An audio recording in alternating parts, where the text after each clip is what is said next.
British Columbia Institute of Technology acknowledges that our campuses are located on the unceded traditional territories of the Coast Salish nations of Musqueam, Squamish, and Tsleil-Waututh.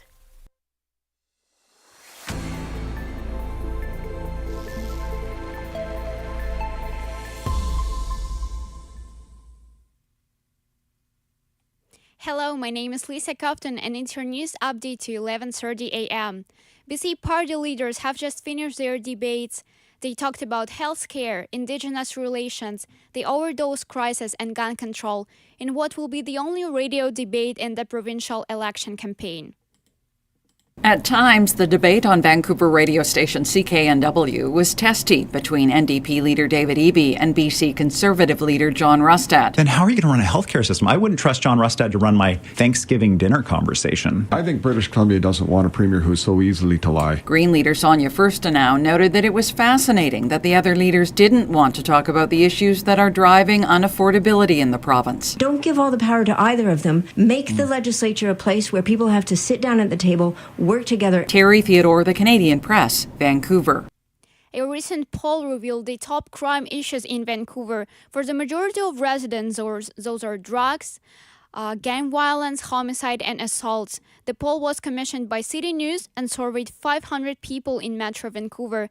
The result shows that 52% of Vancouver residents feel drugs are the biggest issue, followed by gang violence at 49%, assaults at 32%, and homicide at 25%.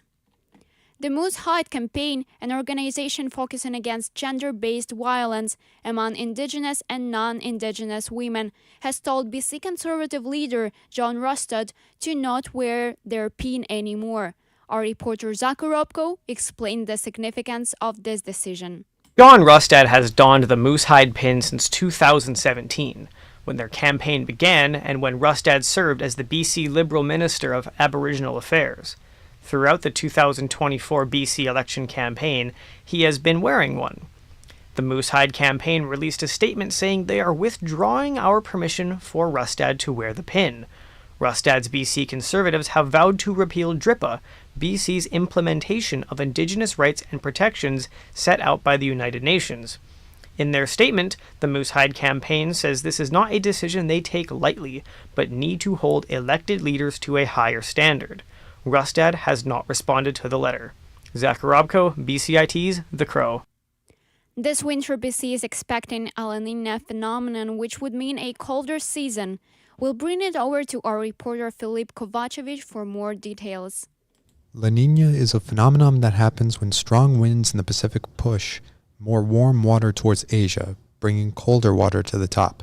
The colder water then pushes the jet stream to the north. This usually causes heavy rainfall and flooding in the Pacific Northwest and Canada. The potential flooding this winter could also have a negative effect on BC's farming industry.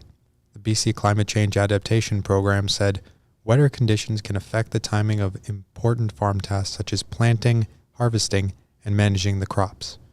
Filip Kovacevic, BCIT's The Crow.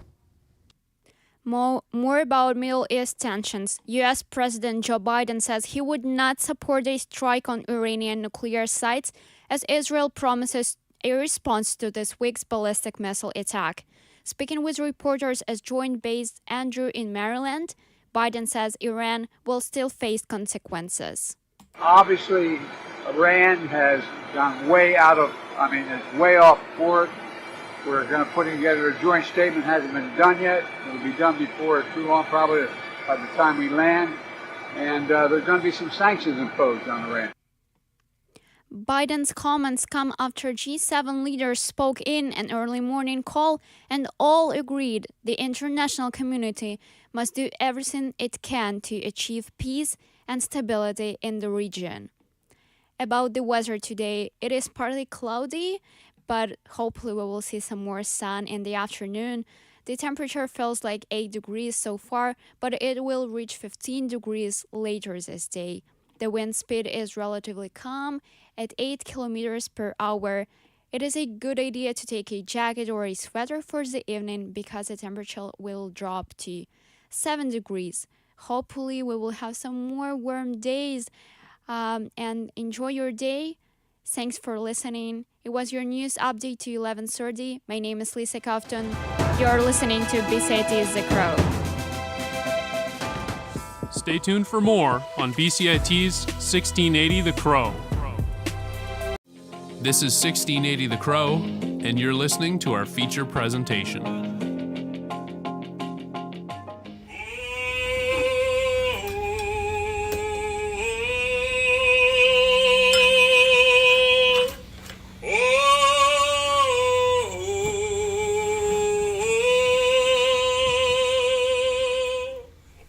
Welcome to Go With Grace. Help me heal my people. His whole family have beautiful singing voices. His sister, his brother, they're all beautiful singers.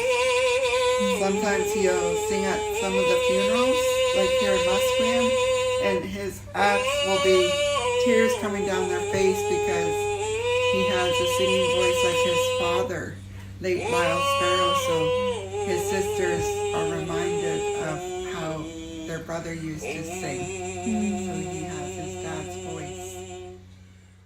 Hi, I'm your host, Grace Chen. And I'm your host, Grace Miller. Welcome to today's episode, Following a Path of Personal Reconciliation.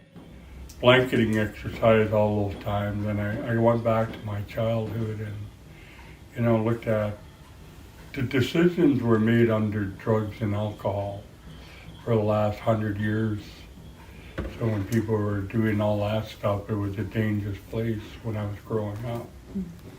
Yes. So when we realized that even my children and grandchildren were always going to be affected by what was going on, because that connection was broken with my children.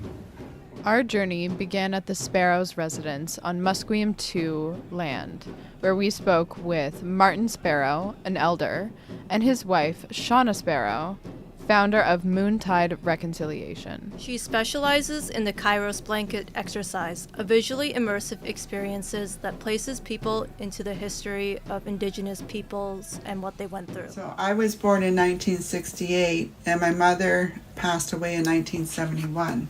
So when she passed away in 1971, I became a 60 scoop. So I became a part of the federal government. To no permission from my father. My father was at work, and when I came home, I was gone. So, and then my mother passed away in 1971, residential survivor from the Kamloops Indian Residential School. Father, survivor of the Kamloops Indian Residential School, and he passed away in 2023. So when he passed, on both ends of the spectrum, you know that mother passed away way too soon from the impacts of residential school. And then you have father big time impacted because he was the oldest in his family, so he tried to protect his brothers. So now you know why there was dysfunction within community, within family, and why there was so much drinking back in the day, and why the parenting was the way it was, even when I did meet him, why it was the way it was. As we sat in a circle in their living room, they would go on to explain how colonialism and colonization didn't end with the residential schools and didn't end once Indigenous peoples in Canada gained rights. It's still impacting their lives today. And the few times that I went fishing in the last few years, I dealt with CP Rail, RCMP, and DFO, the Departments of Fisheries officers. So this is who we deal with all the time, is even as Musqueam fishermen, they're dealing with the Department of Fisheries and officers and RCMP, and it's huge racism still out on the waters. After getting to know Shauna and Martin a little bit better, they were kind enough to allow us to attend the Union of BC Indian Chiefs meeting happening at the Musqueam Cultural Center, a few blocks away from their house. Does the door need to be locked? Oh yeah, press the... Just that button? Yeah. Wow, it's a beautiful day. It is. Yeah. That's a solid one. 4 guys walking down on it. Oh, big puppers. And a dog.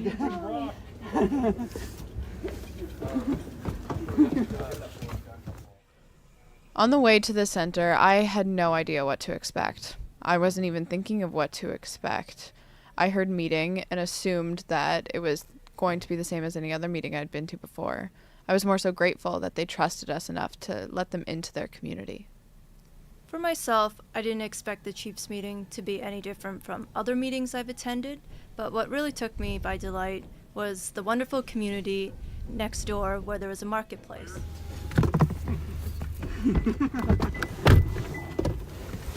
All right, at the Musqueam Cultural Center. It's beautiful. A lot of my teachers had mentioned how beautiful the center was when we brought up the topic of our story that we wanted to cover. They were not kidding. It is beautiful. Although we didn't stay for the full meeting, experiencing what a decolonized meeting looks like was a very meaningful moment for me. It was a gymnasium filled with tables from wall to wall, set up in a circle, and rather than there being a podium, each chief had their own microphone, and an operator moved through individuals who wished to speak in a calm and orderly fashion. It was nothing like I'd ever seen before.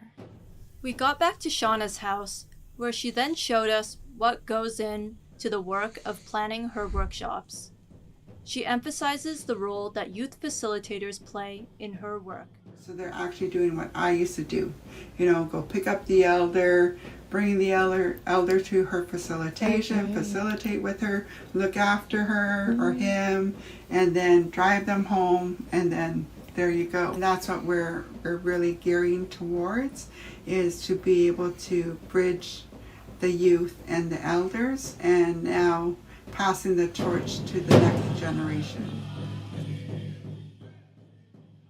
Next up, we see plenty of youth involvement, live and in person, with traditional dancing, singing, and drumming.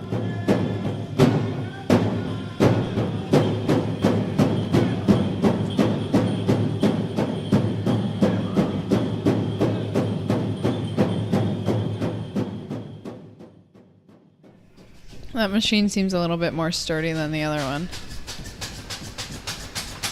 What were you saying about more sturdy? That was Malachi.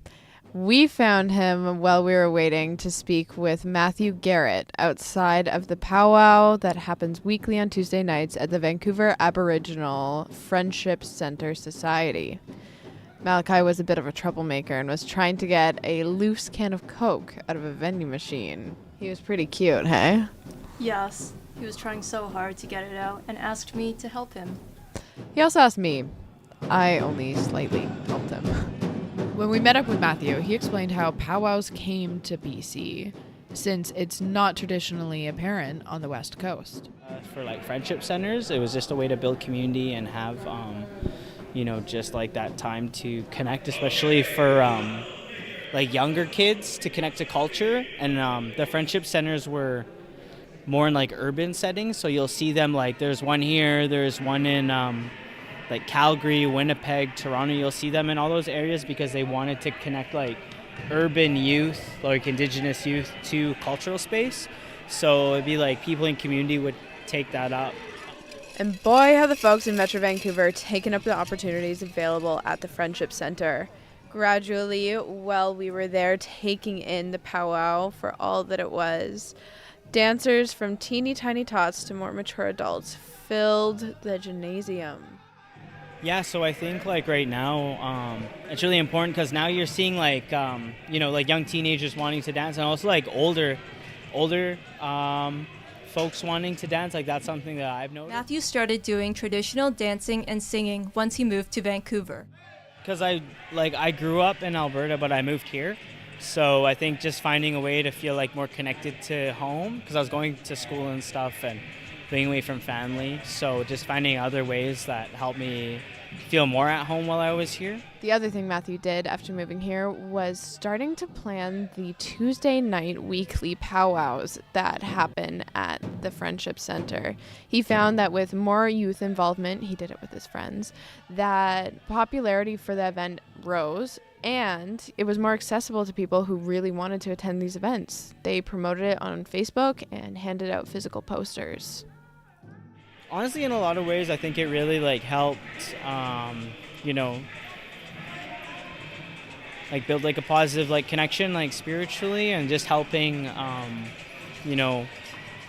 find the things that I need to take care of myself, as someone who is Indigenous, and wanting to have that in my life and make that a priority. But also I think it was important to do, see other young people want to get involved and stuff like that. I think being at the powwow event, it's very beautiful to see so much joy in the community and people coming together and them being so welcoming, because I think oftentimes with reconciliation, we only see the really sad stories and the really tough parts, but sometimes we overlook just celebrating the joy that comes with this week. I know for me, part of the most joy that I got out of being in attendance at this powwow was seeing all the little kiddos running around in their regalia, so excited to be there and being part of such a wonderful community. Later on in the night, Elder Mary Dorchet from Nitnet on Vancouver Island put that joy into perspective with something that she said ahead of the dancing. I'm very honored to be here tonight. This was not what I was going to do. I was going to sit back and watch and take everything in. But being a survivor, we have the strength. We've gotten the strength from everything that we've gone through. All the hurts, the pains, the memories. The memories are still there, but I've learned to work through them. And I think a lot of other people have too.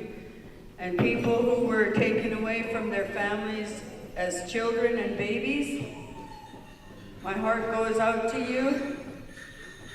But I believe the best thing to teach your children is culture. That's what's going to get us through life. That's what's going to keep us strong. And if we're all together as one, that's where the strength will be. The rest of the night was filled with lots of joy, singing, and dancing, where Mary herself even joined in on the dance floor. The next morning, we reunited with Shauna at the Children's Hospice to attend a Kairos blanket exercise activity. I see you tapping your toe out there. Get out on the floor and start dancing. Bright and early, 8:30 a.m. the next morning, Grace and I are outside in the pouring rain out of the Canucks Children's Hospice, more ecstatic than ever for my first blanket exercise, but Grace's second. Grace, what was it like going into a blanket ceremony 10 years later?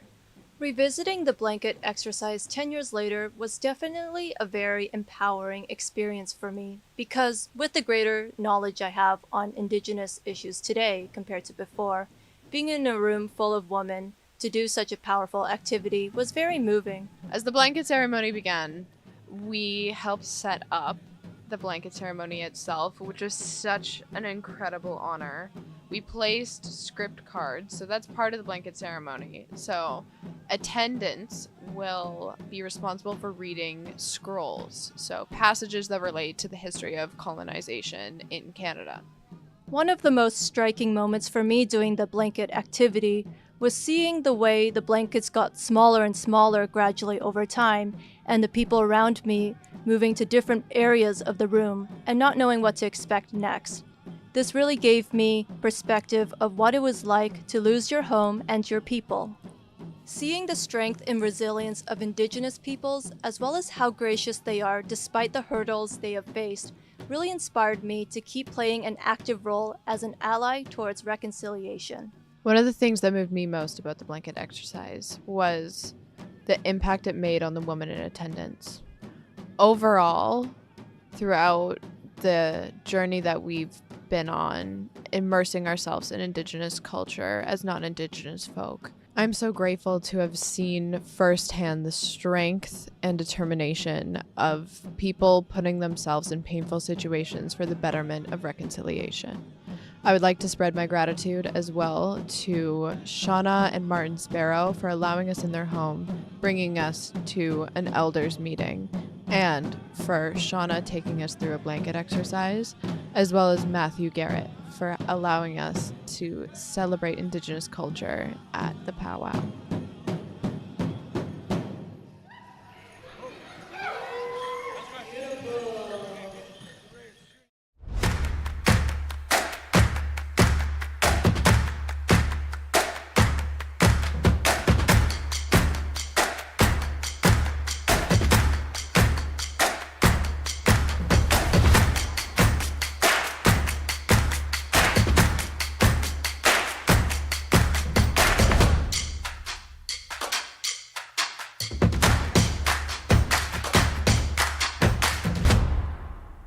Everything is changing to digital. Everything is online. People aren't just waiting for the 6 o'clock news anymore. People want their news right now. They want to be able to go onto their smartphone, onto the internet, and see the news that they want to see. Vancouver is growing at, a really rapid rate, the Lower Mainland even, and with the tools that we're given here, we're able to cover all of that. Welcome to BCIT Magazine. I'm Radhika Sikka-King. In the program, they really leave it up to you. I mean, the help is there when you need it, figuring out how to use the programs like Premiere, Audition, and figuring out how to use the cameras. But it's up to you to sort of experiment and figure out what you can do when you go out in the field. They brought candles and flowers to remember the student who lost her life yesterday. Theresa May says the international community condemns Moscow. They really make sure that you know the basics and you are able to put out a quality product. I'm Brady Tretnero. And I'm Radhika Sikka-King. Thank you for tuning in to BCIT Magazine.